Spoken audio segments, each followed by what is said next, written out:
Welcome to our show. All the good ones are taken, aka Acgoat. I'm Alex. I'm MK. And this is our podcast.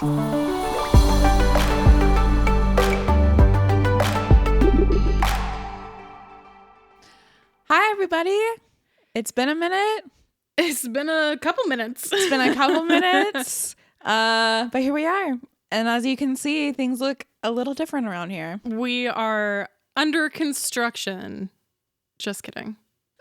Yeah, our production studio is being renovated. AKA my bookshelves. Yes. For Christmas, Shelby got me 2 more bookshelves. So we are currently adding them.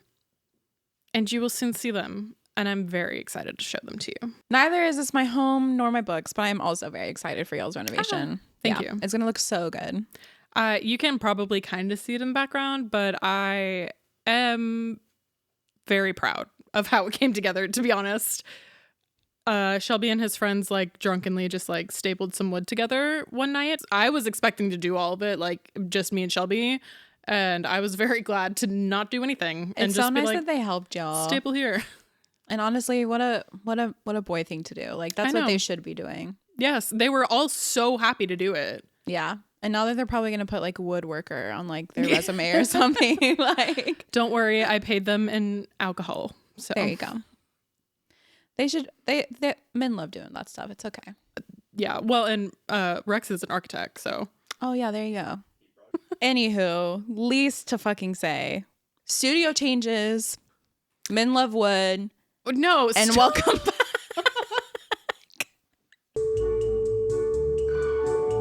So to sum up, let me sum it up. The studio is changing, aka the backdrop. The format perhaps is changing.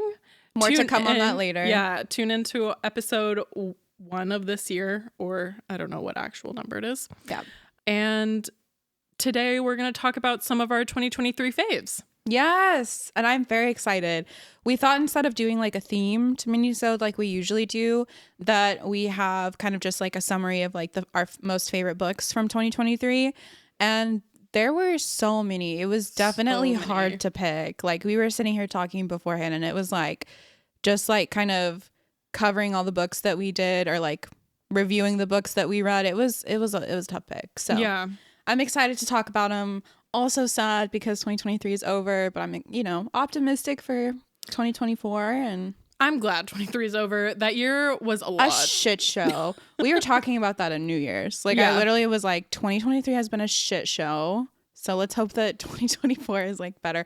I do better with the even years. Do you notice that? The odd years, I don't do well with. I suffer in the odd years. Have you thought about that? I haven't, and now I'm very overwhelmed that I do better because I do better in the even year. The even years. That's what I'm saying. Yeah, it's crazy. I don't know why that is. What year did you graduate college?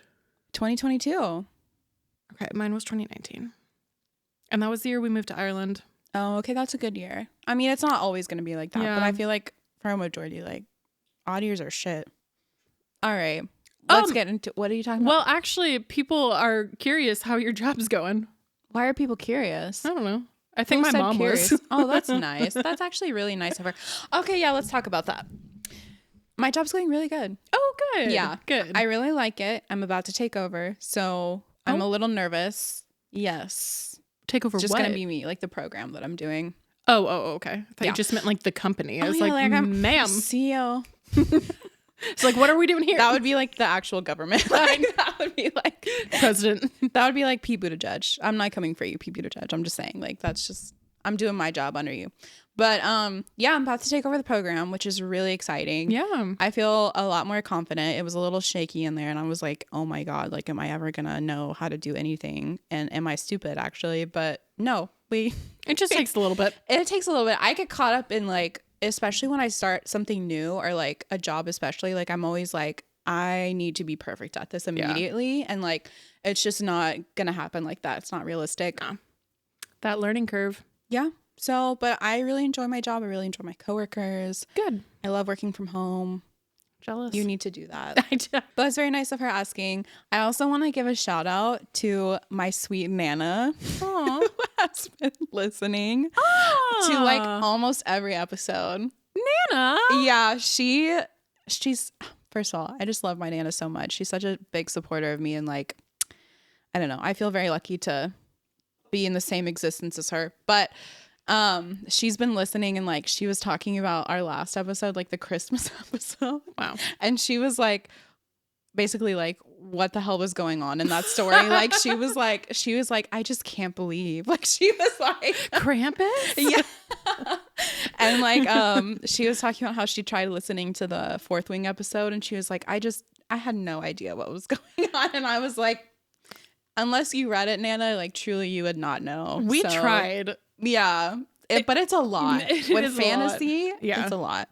So I just want to give a quick shout out to her. I love you so much. And thank you to everyone who listens, truly. Yeah, thank you. Thanks, Nana. Yeah. All right. You ready to dive in? Yeah. All right. Awesome. So what we're going to do is we both chose our favorite from the pod, and then a favorite not from the pod, and then just an extra. Yeah. So So bonus. 3 each. Yeah. 3 each. So did you want to start or? You can go. Okay. Yeah, you got him. So my favorite from the pod and our very first episode is Tomorrow and Tomorrow and Tomorrow by Gabrielle Zevin. Oh, that just brings me back. You saying that just brought me back. Oh my God. This is also one of my favorites. So we're counting this as both of ours. Yes. So this wasn't Alex's favorite from the pod, but it's one of her 3 that she chose. Yes. So, as you can see, it's Book of the Year 2022. And also you can... So if you want more information about this book and or to see how far we've come since we started podcasting, you can check out our very first episode where we talk about this book for 3 hours. Almost 3 hours. It's quite a leap.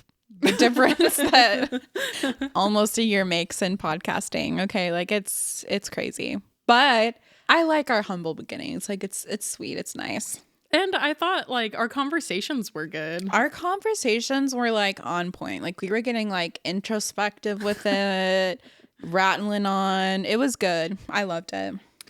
So I will read the summary, right? Mm-hmm. In case you haven't heard it. In this exhilarating novel by the best-selling author of The Storied Life of A.J. Fickery, 2 friends, often in love but never lovers, come together as creative partners in the world of video game design, where success brings them fame, joy, tragedy, duplicity, and ultimately a kind of immortality. Huh.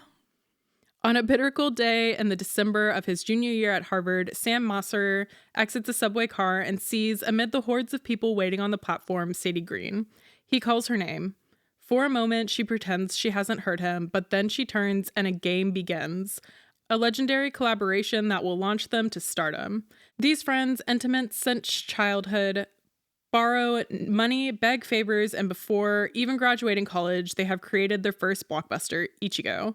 Overnight, the world is theirs. Not even 25 years old, Sam and Sadie are brilliant, successful, and rich. But these qualities won't protect them from their own creative ambitions or the betrayals of their hearts. Spanning 30 years from Cambridge, Massachusetts to Venice Beach, California, and lands in between and far beyond, Gabrielle Zevin's Tomorrow and Tomorrow and Tomorrow is a dazzling and intricately imagined novel that examines the multifarious nature of identity, disability, failure, the redemptive possibilities in play, and above all, our need to connect, to be loved and to love. Yes, it is a love story, but it is not one you have read before. Oh, I literally man. got chills reading that. It like affects me every time. Like, oh my God, even just the description, like it's so well written and like, I mean, that book was so many things. Yeah, and there's a reason why it was both Book of the Month and Goodreads Book of the Year. Yeah, for 2022. It's a fabulous introspective read and handles grief very well. Yeah, I mean, like paints in it a way that's like acknowledges grief as it is and also like leaves room for like acceptance of it. And it's just, oh my God, the book, I just can't go on enough about it. Like truly, like it made me feel things, all the things. Yeah, there's like not a feeling that you don't feel. Yeah, like the full spectrum of emotion. The storytelling was amazing. Like just the plot in itself was just so, so good. And like we talked about in our very first episode ever when we covered it, is like you literally feel like you're living the characters' lives with them. Like it literally felt like, okay, these events are happening to me, which I think is so special in a book. Plus it's about video games, which I love. Yeah, and there's so many different like identities in it, as it said. Like we have the Jewish population, we have the Japanese population, we have the Japanese American population, women in STEM, disability, like all of these different identities, and she captures it so well and meaningfully. I didn't feel that it was like forced or like faked, you know? No, I mean, because like, I don't know. I feel like sometimes writers can like say something just for the want of like making a stance on something. Yeah. And like, I think Zevin just did it so flawlessly and like to where it actually like not only registered with those audiences and those demographics, but like everybody. Like everyone took something and the meaning from it. So I just appreciate the book so fucking much. Like, damn. 10 out of 10, no notes. 10 out of 10. And it was our first 5-star too. Our first episode was a 5-star book. It was just so good. Like we popped off. Like we popped off and like, oh my God. So good. Yeah. It really set the bar high.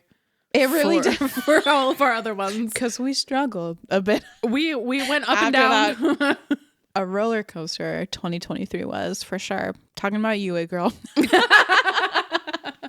Honestly, all of our mysteries. Oh, God. What about you, Alex? What was your favorite book from the pod?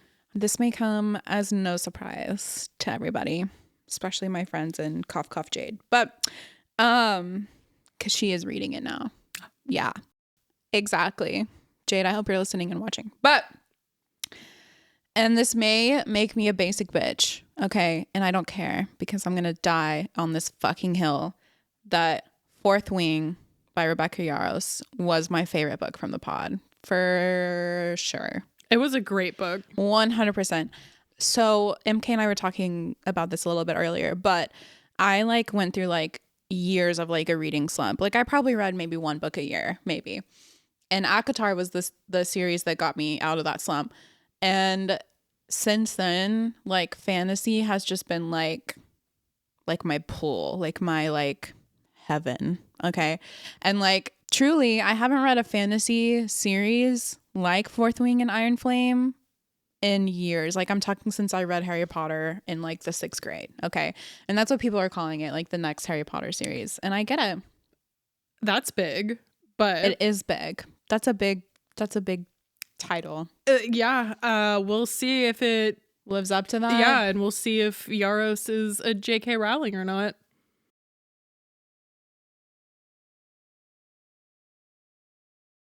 She's had some controversy. We have our eyes on you. Our eyes are on you, Rebecca, for multiple reasons. But yeah, first of all, take your damn time with book 3. Yeah, we've already talked about this. Listen, we're not going to dive into all this again, but listen to what MK's saying and go listen to our actual Fourth Wing episode because we talk about it extensively. Yeah, all 4 of them. Parts 1 and 2 of both books. Okay. Just take your time with it, girl. Yeah, take your time. And also, be good. Just be good. Because the world's watching you, ma'am. Do what's right, Yarros. And you know what I'm talking about. I'm talking about Xaden and Violet, okay? So do what's right. All right? Do the world right, okay? Because the world is burning. And I need also, at least... Yeah, I mean, in reality, it is burning. Like I'm talking about literally physically burning. And so be mindful. All authors, all people who are in a like place to speak, like be mindful of what you say because it affects all populations. So what we're saying is, number 1, Rebecca Yarros, do what's right. Okay? Xaden and Violet, do what's right. You know what I'm talking about. All right. The audience knows what I'm talking about. Number 2, as MK was saying, be mindful of what you put out there in the world. Just because, like we've literally already said 1,000 a million times, it's a hellscape out there. And, just be a good fucking human. I don't know. How hard can it be? Okay. And here's the description in case you missed it in parts 1 and 2. Honestly, at this point, like, how did you miss Fourth Wing? Yeah, like, seriously, where have you been?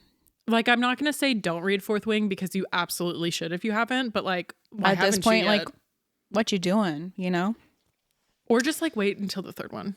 Yeah, I can see waiting, honestly, because like I like to binge read, if it's especially like I'm addicted to a series or whatever. But well, and with all these freaking theories. Oh, shout out Haley if you're listening. My friend Haley just finished Fourth Wing for her book club. Aw. And I was like, Iron Flame next, huh? And she's like, but there's so many other books I want to read. And I was like, how are you like able to do that after that cliffhanger? Yeah, I'm sorry. I was immediately like, thank God that, because by the time we read it, right, Iron Flame was like coming out fairly soon. Like I think a week, like a month or something. Month yeah. or week, yeah. And thank God, because I would have been desperate. Okay. Here's some facts in the description in case you missed it, which crazy inside eye if you did. But Fourth Wing is by Rebecca Yarros, and Fourth Wing was published May 2nd of 2023. 20-year-old Violet Sorngale was supposed to enter the scribe quadrant, living a quiet life among books and history. Now the commanding general, also known as her tough as Talon's mother, has ordered Violet to join the hundreds of cadets striving to become the elite of Navarre, dragon riders. But when you're smaller than everyone else and your body is brittle, death is only a heartbeat away, because dragons don't bond to fragile humans. They incinerate them. With fewer dragons willing to bond than cadets, most would kill Violet to better their own chances of success. The rest would kill her just for being her mother's daughter. Like Xaden Riorson, the most powerful and ruthless wing leader and hot in the Rider Squadron. That's not in there verbatim, but I'm slipping that in there. She'll need every edge her wits can give her just to see the next sunrise. Yet with every day that passes, the war outside grows more deadly. The kingdom's protective wards are failing, and the death toll continues to rise. Even worse, Violet begins to suspect leadership is hiding a terrible secret. Friends, enemies, lovers, hot sex, everyone at Pascade War College has an agenda. Because once you enter, there are only two ways out: graduate or die. Alex also has an agenda. To read hot sex. To read hot sex. That is almost at the top of my priorities. Not quite at the tippy top, but like it's to survive this hellscape. It's up there. So why did we love Fourth Wing? Okay, well, as we already discussed, such a good fantasy novel. Mm-hmm. The world building was amazing. I loved the characters. Obviously, the sex was great. I liked that it wasn't too romance heavy and it also wasn't too fantasy heavy. Like, I thought it was a very good mix of the two. And it's just a cool fucking story. Like, these kids, not kids, adults, but young people out here riding dragons, trying to save their little world, Yeah. It's very interesting. The story is very cool. I like it. I don't know how fantasy authors like think of this stuff. I literally don't know how. It's so cool. I mean, but I will say I felt like the first one wasn't romance heavy, but the second one was very romance heavy. It's because she knows what the people want. Well, but it wasn't even like spicy romance, in my opinion. For me, it was mostly like messy romance. Yeah, like, they it was were being just messy. like Violet complaining the whole time. Which, as we discussed in our episode, she needed to get a grip. But that's why Fourth Wing's our favorite, not Iron Flame. Yeah, exactly. And if you're interested to hear our thoughts on that, like, go listen to all those episodes. But yeah, like, it was just, I felt like Iron Flame was rushed. I felt like some things were just messy within the story, especially Violet and Xaden's relationship. And it was just too much of like complaining and like nonsense. So I was like, everyone needs to get a grip.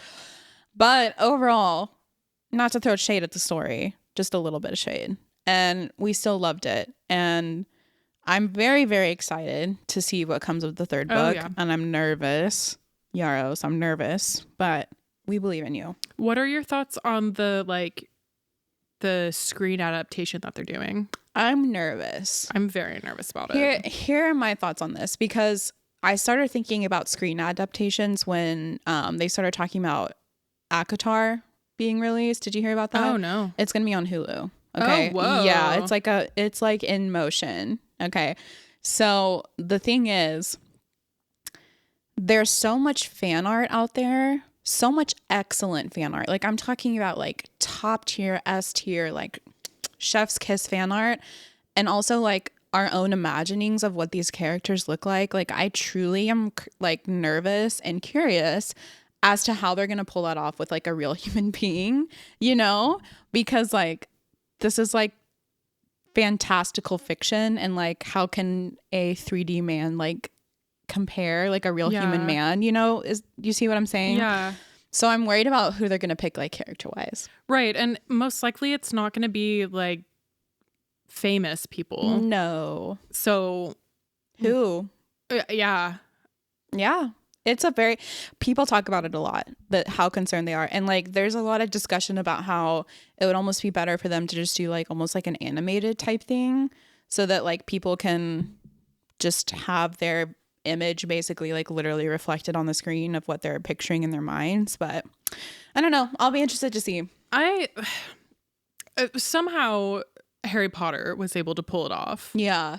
And they did a good job. Yeah, but it's very like it is a gamble, in my opinion, to start a TV series or movie series on a book that like in a book series that's not completed. Yeah. Like you don't know how it's going to end. How do you know who to like pick like to cast for them? Yeah, exactly. But there's so much hype for like all these books that like they realize that there's like a shit ton of money to be made. So like no matter what, they're going to like do it. But yeah, it should be interesting. I'm going to watch the hell out of it, whatever it is. Yeah. Oh yeah. What are your thoughts? I'm nervous. I'm nervous. I don't think it's going to be good. I think it's going to be like the Percy Jackson movie all over again. I was just thinking, like, when you said, like, movie franchise, I was like, Percy Jackson. Right. Because, like, even, like, Logan Lerman was famous, and most of the characters in it were famous actors. And I thought they did fine. But they did such a bad job with on the story. movie. Yeah. And, like, so if you have been watching the Percy Jackson TV show, like I have. And I have. Fantastic. They're doing a great job. But it's different. Like it is different than the books. Yeah. And it's not a bad thing. In my opinion, I'm very okay with how it's going because Rick was involved in the story. Like he had a say in how his characters were being portrayed. Yeah. So I'm fine if you change the story with the author there. Yeah. You know? But when you just change it, like Rick didn't have any say in the movies. Mm-mm. And even he acknowledges how bad they were. Like when we went to go see him live, like at the book signing, he was like, and we don't talk about those. Like, yeah, I feel bad because like I feel bad for the authors in those situations because I feel like so much of their creativity is like swept under the rug, you know? But I'm glad that Rick has this opportunity now with the series to like actually like put his thumbprint on it and like, you know, this is something that reflects my work originally, you know. So I'm proud of him. I'm proud of the TV series. Like I think it's really good. There's been a lot of hate on social media. I haven't seen it. A lot of hate. Like, and I think it's honestly stuff that will sort itself out eventually. Like a lot of people are complaining about how the actors are like so young and like inexperienced, and I'm like, okay, well, they're kids. Like they're actually really good. And I'm like, I think they do okay, you know? I love Percy and Annabeth. Like I think characters. They're cute. They're doing a great job. Like Percy looks like Percy to me. Like I'm like, he acts like he has the Percy vibe. Yeah, like how I pictured Percy in the books. But I don't know. People are complaining about that. People are complaining about like so apparently the cost of each like episode, like for like the CGI and like the effects and stuff is like in the tens of millions of dollars, and people are like not happy with like the result in comparison to like other TV shows like The Mandalorian or like Game of Thrones. Well, so there isn't a lot of like showing what's going on, just like talking about it. Yeah. Which I get, but also like that kind of goes in hand with the fact that they're like young kids. Yeah, facts. And like they don't know how to act at like a hand puppet, like attacking them, you know, like I don't know what it actually does, but like yeah, I can see both sides, honestly, because like, yeah, I mean, like to me were the effects like a little underwhelming, yeah, you know, but and I'm also questioning like where the fuck is that money going then, because like it was like the fucking cast, I guess the cast or something. I mean, like Lin-Manuel Miranda, are you kidding me? Yeah, I was honestly surprised that they picked him for Hermes. Yeah, I think he's very good. You think you like that role? I saw a TikTok where it was like, and I'm glad we're talking about this. I don't care that it's like the Minisode, you know, like whatever.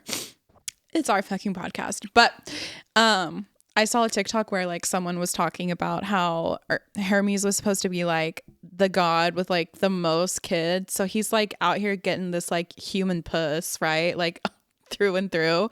And like the fact that they picked Lin-Manuel Miranda to like play him, it just didn't really like reflect that.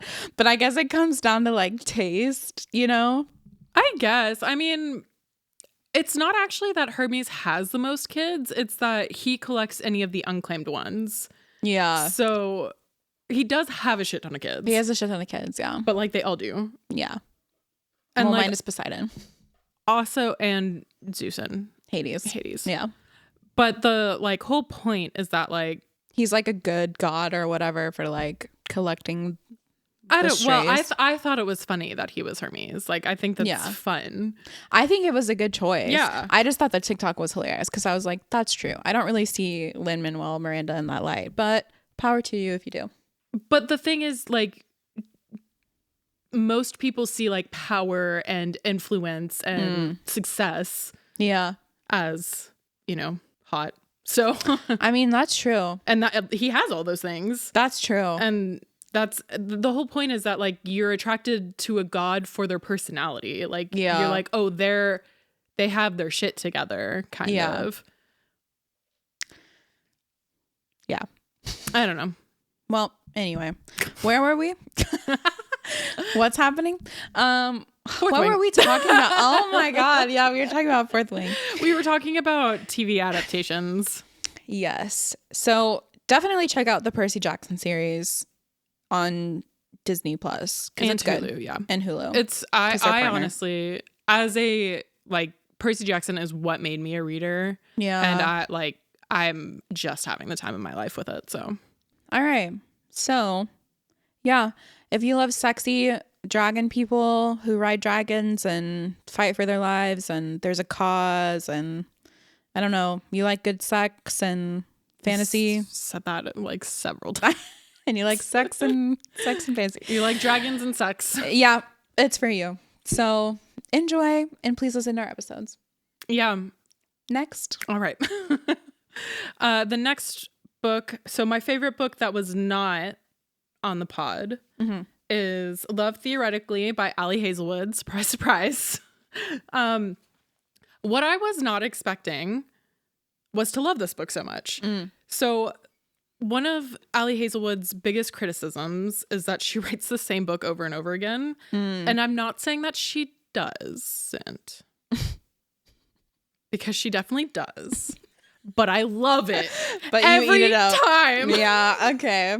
I see it. I came into this being like, it's going to be like all the others. And then I read it and I was like, but it's so good. It is, but it's good.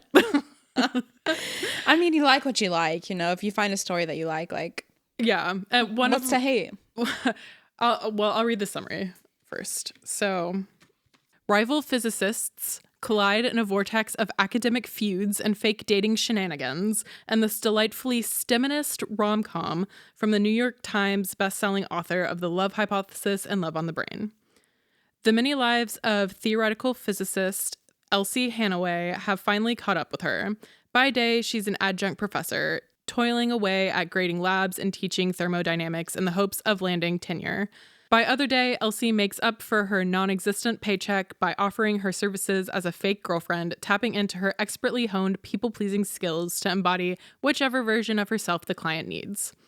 Honestly, it's a pretty sweet gig until her carefully constructed Elsieverse comes crashing down because Jack Smith, the annoyingly attractive and arrogant older brother of her favorite client, turns out to be the cold-hearted experimental physicist who ruined her mentor's career and undermined the reputation of theorists everywhere. Ooh. And he's the same Jack Smith who rules over the physics department at MIT, standing right between Elsie and her dream job.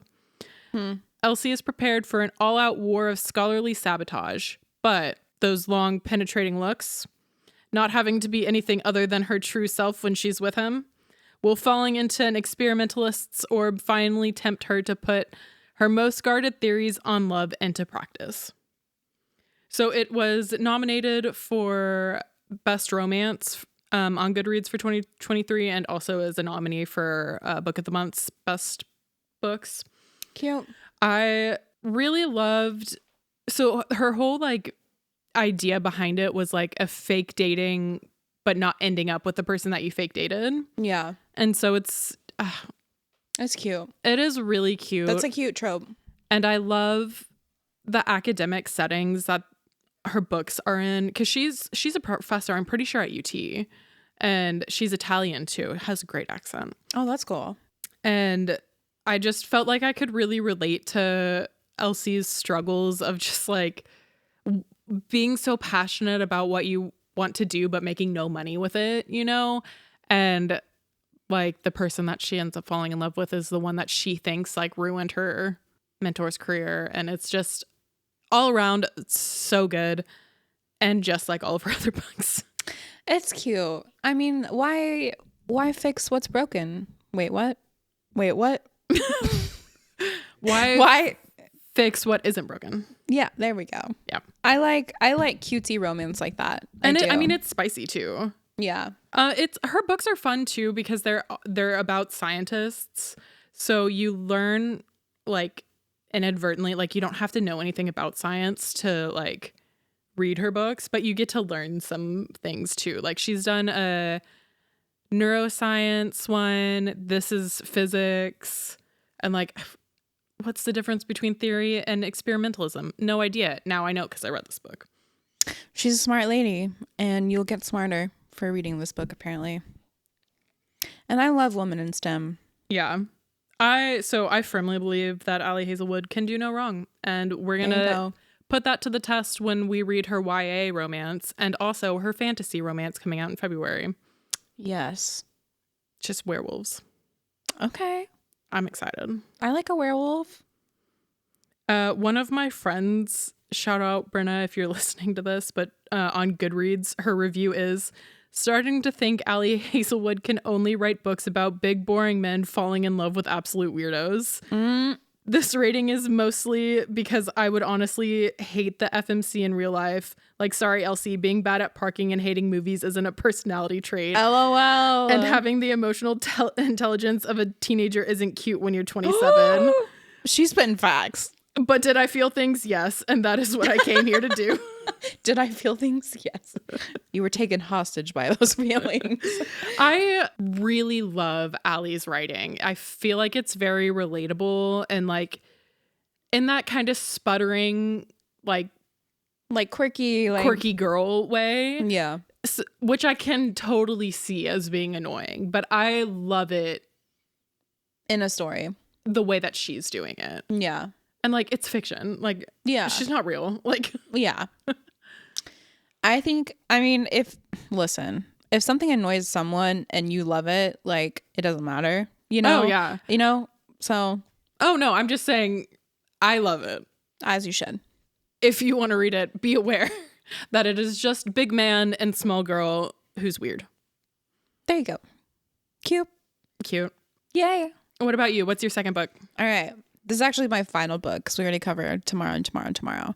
So this one was a surprise for me because, as I talked about in our last minisode, I don't really read holiday books. Dun, dun, dun. But MK recommended this on our Christmas minisode, and I read it shortly after, and it became seriously one of my favorite books that I read this year. No way. Yeah, like I loved it so much.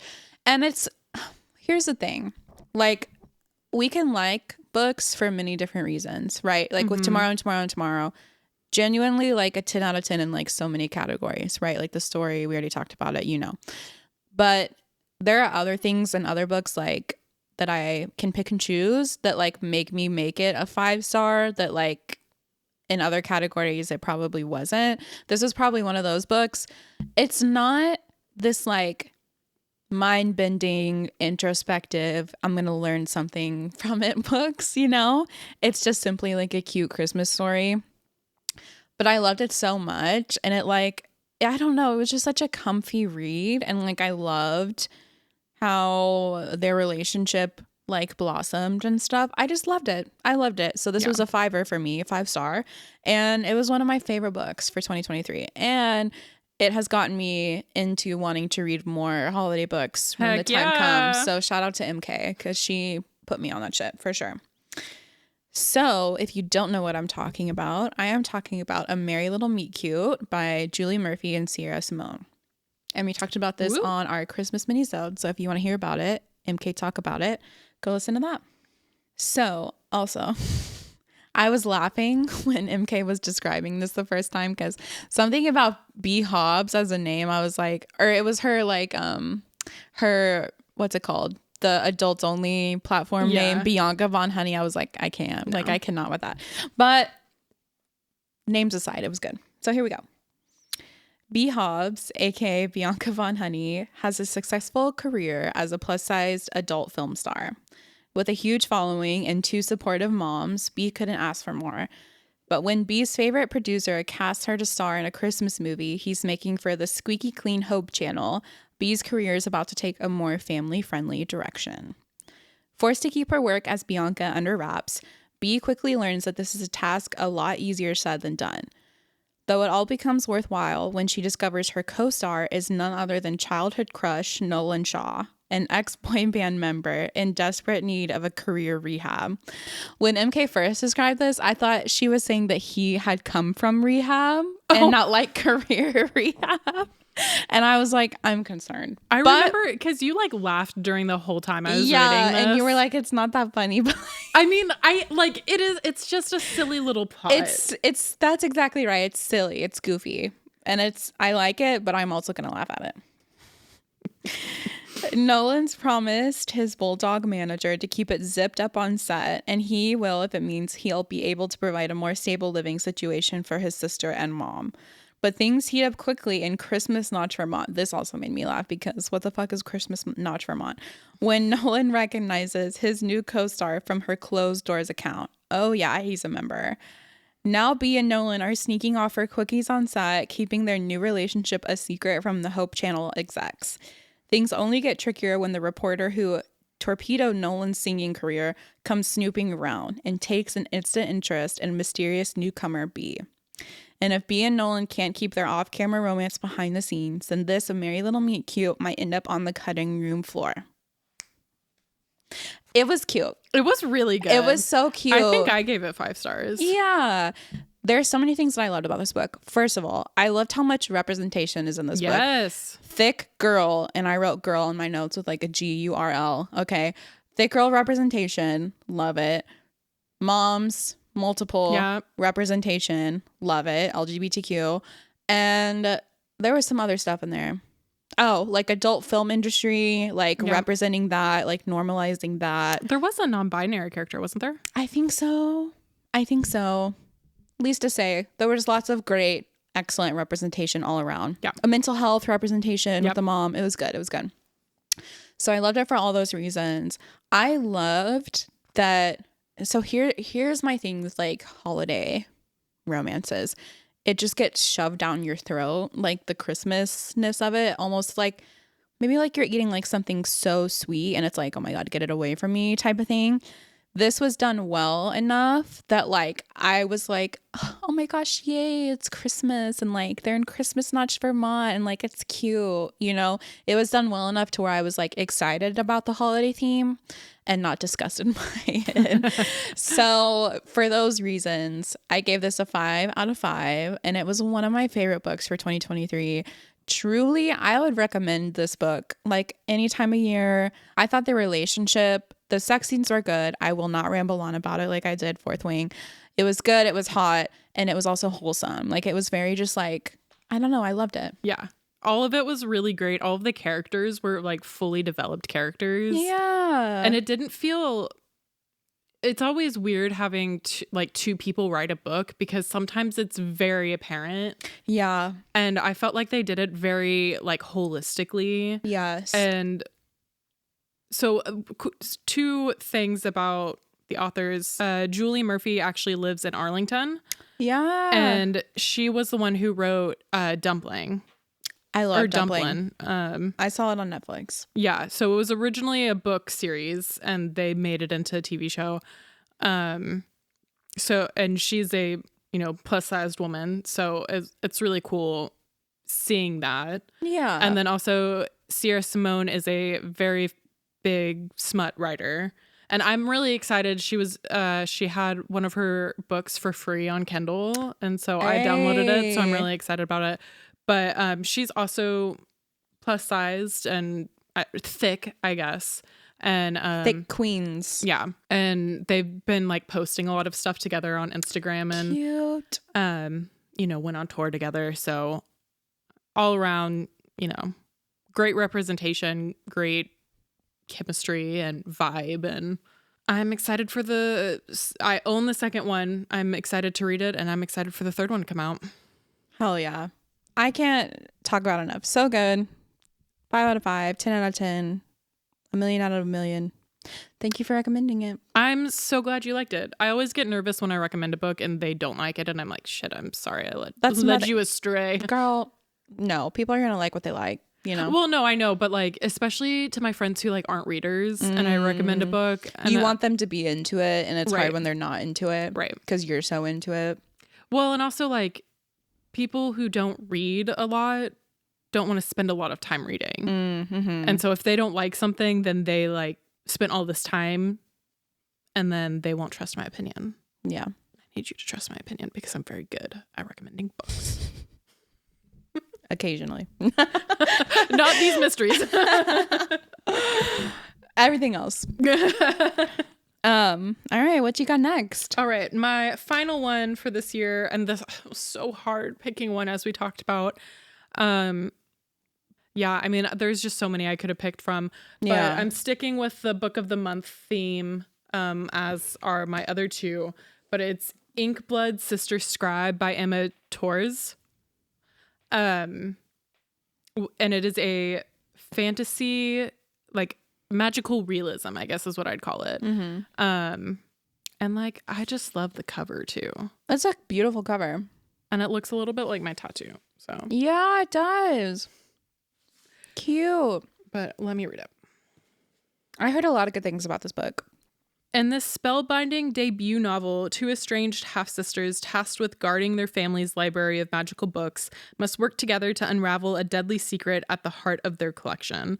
A tale of familial loyalty and betrayal and the pursuit of magic and power. For generations, the Kalute family has guarded a collection of ancient and rare books. Books that let a person walk through walls or manipulate the elements. Books of magic that half-sisters Joanna and Esther have been raised to revere and protect. All magic comes with a price, though, and for years the sisters have been separated. Esther has fled to a remote base in Antarctica to escape the fate that killed her own mother, and Joanna's isolated herself in their family home in Vermont. Hey, there's a theme. Devoting her life to the study of these cherished volumes. But after their father dies suddenly while reading a book Joanna has never seen before, the sisters must reunite to preserve the family legacy. In the process, they'll uncover a world of magic far bigger and more dangerous than ever imagined, and all of the secrets their parents kept hidden. Secrets that span centuries, continents, and even other libraries. So ultimately, it's a book about books. So how could you not love that? But I really enjoyed the, like, I can't say it's found family because they are a family, but they found each other again, you know?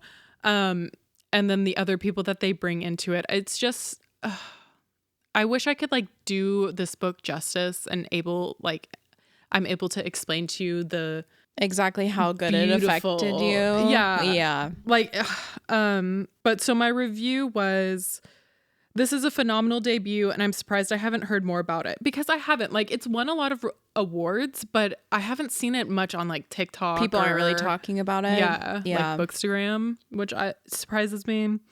I'm really impressed with the world building, character styling, and plot development. I'm looking forward to more of her work. It was a bit slow in the beginning, but I was totally immersed in this world in a way that like I felt I hadn't been since like Fourth Wing, because it is, and it reminds me of Fourth Wing in this sense of like they go to England to one of the libraries, and that house just gives Fourth Wing vibes, I guess.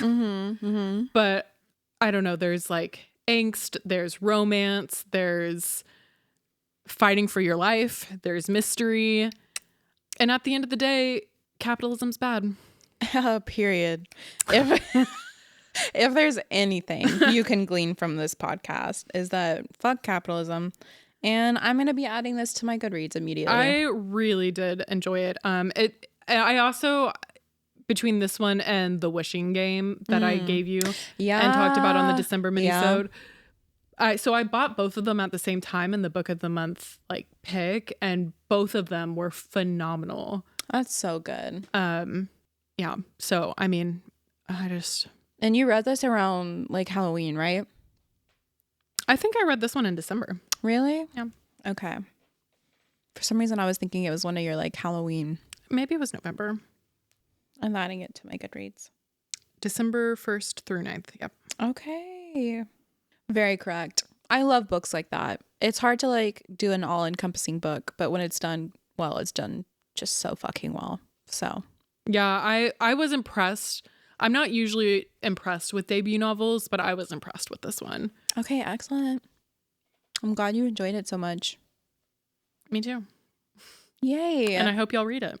Yes. Because it's great, and it also has a lot of diversity, and you get to fly around the world with it. So can't get enough of that.